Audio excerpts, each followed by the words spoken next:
Hello दोस्तों। आज हम जानेंगे कि अगर आप गोल्ड के अंदर इन्वेस्ट करना चाहते हैं और आपने ये सोच लिया है कि आपने गोल्ड कॉइन के अंदर ही इन्वेस्ट करना है तो आपको किन किन बातों का ध्यान रखना चाहिए।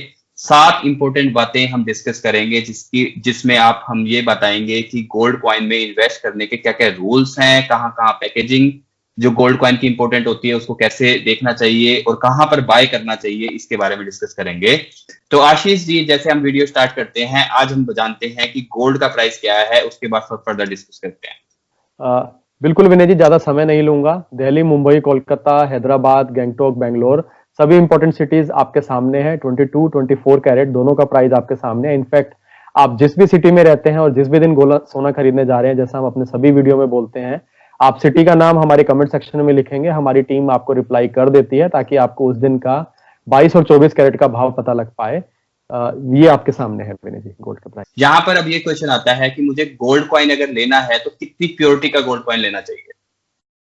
गोल्ड की प्योरिटी जानने के लिए विनय जी, आप दो तरीके से उसकी प्योरिटी मेजर कर सकते हैं। एक रहेगा कि कितने कैरेट का आप गोल्ड कॉइन लेते हैं, दूसरा उसकी फाइनेस जो प्योरिटी है कितनी फाइन है। तो आपको ये ध्यान रखना है कि आप 24 कैरेट का ही गोल्ड लेंगे। 22 कैरेट के भी गोल्ड कॉइन्स आपको मिलते हैं, पर आपको सिर्फ 24 कैरेट का ही गोल्ड कॉइन लेना है, क्योंकि उसको बेचने के टाइम पे आपको कोई दिक्कत नहीं आती, आसानी रहती है। उसके अलावा कितना प्योर है आपका गोल्ड, उस पर कितनी इम्प्योरिटी है। हालांकि प्योरेस्ट जो गोल्ड माना गया है, आप 100% माना गया है, पर आप जब उसकी कॉइन्स बनाते हैं तो आपको 100% प्योर नहीं मिल पाता है। तो 99.99% का प्योर आपको गोल्ड कॉइन मिल सकता है। आपको प्रेफर वही करना है। इनफैक्ट आपको काफी जगह पर 99.5% प्योर गोल्ड भी मिलेंगे। तो आपको अगर इन दोनों में से चूज करना है तो आप 99.99% ही चूज करेंगे विनय जी। तो अब यहाँ बात आती है कि अगर मैं गोल्ड कॉइन लेने जा रहा हूँ तो पैकेजिंग बहुत ज्यादा इंपॉर्टेंट होती है। तो मेरे को ये बताएं कि अगर मैं बाय करने जा रहा हूँ तो सबसे अच्छा तरीका और कहाँ पे मुझे बाय करना चाहिए। बिल्कुल, ये बिल्कुल सोचना है कि बाय आपको कहाँ से करना है, क्योंकि मेकिंग चार्जेस, अदर चार्जेस काफी इंपॉर्टेंट रहते हैं।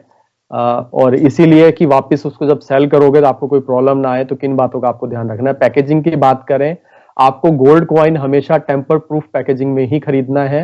आपको ओपन गोल्ड कॉइन्स नहीं खरीदने हैं, क्योंकि टेम्पर प्रूफ पैकेजिंग आपको इंश्योर करती है कि उसमें कोई घपलाबाजी नहीं की है, कोई फ्रॉड नहीं है, कुछ डैमेज नहीं है, उसमें से कुछ पोर्शन टूटा हुआ तो नहीं है। तो आप टेम्पर प्रूफ पैकेजिंग वाला ही गोल्ड कॉइन खरीदेंगे। इनफैक्ट काफी ज्वेलर्स जो होते हैं वो रेकमेंड करते हैं इस चीज को। जब भी आप बेचने जाते हैं, अगर वो पैकेजिंग नहीं है, या वो अगर टेम्पर प्रूफ या पैकेजिंग में नहीं है, या वो खुली हुई है, तो उस केस में अननेसेसरी आपको हेजल लेना पड़ता है। आपको दोबारा टेस्ट करवाना पड़ता है उसकी प्योरिटी के बारे में, उसका वेट भी टेस्ट करवाना पड़ता है। तो वो आपको एक टेस्टिंग का एक्स्ट्रा कॉस्ट जो बियर करनी पड़ सकती है। इसके अलावा ये टाइम भी आपका कंज्यूमिंग होता है। अब बात करते हैं कहां से आपको खरीदना चाहिए। बिल्कुल काफी जगह रहती हैं जहां पर आप सोना खरीद सकते हैं। ज्वेलर्स के अलावा सबसे अच्छा रहता है MMTC, government authorised public sector unit है। यहाँ पर आपको गोल्ड कॉइन्स मिल जाएंगे, हर शेप के, हर पिक्चर्स के। उसके अलावा हर डिफरेंट वेरिएंट के 5 ग्राम, 0.5 ग्राम्स, 1 ग्राम, जिस भी वेट का आप लेना चाहते हैं यहाँ से ले सकते हैं। उसके अलावा stock holding corporation of India यहाँ से ले सकते हैं। ब्रांडेड ज्वेलरी से ही आप गोल्ड कॉइन लेंगे, ये ज्यादा अच्छा रहता है, क्योंकि वहां पर इंश्योरेंस, यहाँ पर ये इंश्योर करते हैं कि आपको बेटर क्वालिटी का गोल्ड कॉइन मिले। इसके अलावा बैंक्स और एनबीएफसी से भी आप खरीद सकते हैं, क्योंकि यहाँ पर ये फायदा रहता है कि वहां पर आपको अश्योर रहते हैं कि वहां पर जो वो आपको वेट और प्योरिटी दे रहे हैं वो सही दे रहे हैं, और आपको बिल्कुल टेम्पर प्रूफ पैकेजिंग में मिलता है बैंक्स की तरफ से।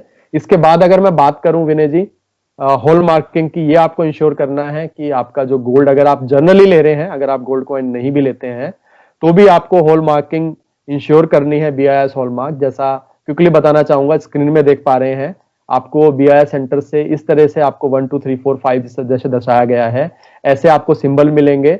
आपको देखना है कि बीआईएस हॉल मार्क का सिंबल वहां पर लगा है नहीं लगा है। अगर आप डिटेल में जानना चाहते हैं तो डिटेल में 24, 22, 18 और 14 कैरेट में क्या डिफरेंस होता है, किसकी कब ज्वेलरी बनती है, डायमंड ज्वेलरी किसकी बनती है, 24 कैरेट की ज्वेलरी बनती है नहीं बनती है, उसकी डिटेल वीडियो हमारे वीडियो सेक्शन में जाके देख सकते हैं, आपको डिटेल मिल जाएगी विनय जी।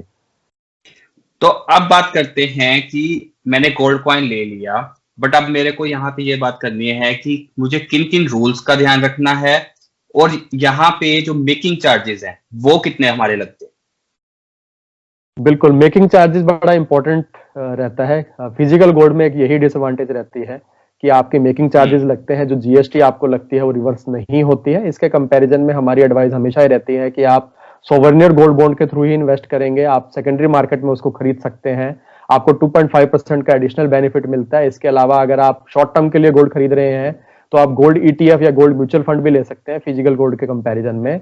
मेकिंग चार्जेस की बात करें, आपको प्रेफर करना है सिंपल कॉइन, ज्यादा उस पर पिक्चर्स ना हो, कोई डिफरेंट शेप का ना हो। इससे आपको फायदा मिलता है कि आपको मेकिंग चार्जेस और कॉस्ट रहता है वो कम हो जाती है। नॉर्मली 2 से 3% रहती है, पर आप नेगोशिएट कर सकते हैं। और ज्वेलरी से काफी कम होती है मेकिंग चार्जेस गोल्ड कॉइन्स की। जैसा मैंने बताया, आप नेगोशिएट करेंगे, फेस्टिवल ऑफर्स चल रहे हैं उसके बारे में बात करेंगे, और कई बार तो फेस्टिवल ऑफर्स में आपको मेकिंग चार्जेस जो है वेव ऑफ भी हो जाती है। सबसे इंपॉर्टेंट लास्ट में रहता है ईज ऑफ सेलिंग। आपने गोल्ड कॉइन खरीद तो लिया, पर आप उसको सेल भी करना चाहते हैं फ्यूचर में, तो आपको जब भी गोल्ड कॉइन खरीदते हैं तो उस केस में आपको इंश्योर करना है कि आपको बिल जरूर लेना है। जो भी terms and condition buy back की है ज्वेलर्स के द्वारा, आपको बिल पे मेंशन करवा लेनी है, ताकि आपको बेचते समय कोई भी प्रॉब्लम ना हो। वर्बली नहीं रखना है चीजों को, रिटर्न में रखेंगे फायदा होगा। एक और चीज ध्यान रखनी है, अगर आप बैंक से सोना खरीदते हैं, गोल्ड कॉइन खरीदते हैं, तो बैंक बाय बैक नहीं करता है। आरबीआई के रूल के अकॉर्डिंग वो सोना वापस आपका नहीं खरीदेंगे। उसके अलावा अगर हम बात करें जीएसटी और मेकिंग चार्जेस, जैसे हमने बात किया, वो रिवर्स नहीं होता है। और जब भी आप सोना बेचने जाते हैं, आपको टैक्स के बारे में भी सोचना है। अगर आप 3 साल से पहले अगर अपना सोना बेचते हैं तो आपको short term capital gain tax लगता है, जो कि आपको अपनी इनकम में ऐड करना पड़ता है दिनेश जी। तो बहुत बढ़िया आशीष, ये इंफॉर्मेशन थी गोल्ड कॉइन अगर आप बाय करने जा रहे हैं तो किन चीजों का ध्यान रखना चाहिए और क्या क्या रूल्स हैं और क्या क्या चीजें नुकसान हो सकती हैं आपकी। तो आज का वीडियो हम यहीं खत्म करते हैं। धन्यवाद।